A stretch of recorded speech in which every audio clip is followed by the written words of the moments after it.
अस्सलाम वालेकुम nursery class. अब हमने सबसे पहले अपना उर्दू का काम किया था, उसके बाद हमने अपना वर्कशीट का काम किया था। अब हम अपना अर्ली कलर्स पेज नंबर 10 करेंगे। वेडनेसडे का 22 अप्रैल, वेडनेसडे का अर्ली कलर्स पेज नंबर 10।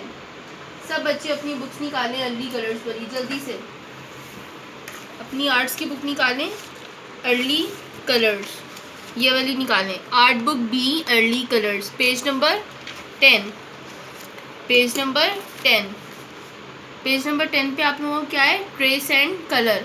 एक आप लोगों के पास हाउस है, उस पर उसको आप लोगों ने पहले सबसे पहले ट्रेस करना है, उसके बाद उसमें कलरिंग करनी है, अच्छी अच्छी कलरिंग करनी है, जैसे कि इस पिक्चर में नज़र आ रही है। आप लोगों ने सेम पिक्चर जैसी कलरिंग अपनी वर्कबुक पे अर्ली कलर्स वाली बुक्स पे करनी है।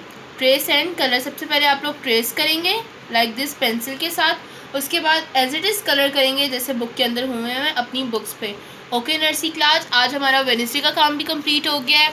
आप लोगों को कुछ समझ ना आए तो आप लोग मुझे मैसेज करके पूछ सकते हैं। इसके बाद आप लोगों का कल हम कौन सा काम करेंगे, 23 अप्रैल थर्सडे का काम कंप्लीट करेंगे। ओके नर्सरी क्लास, अल्लाह हाफिज़।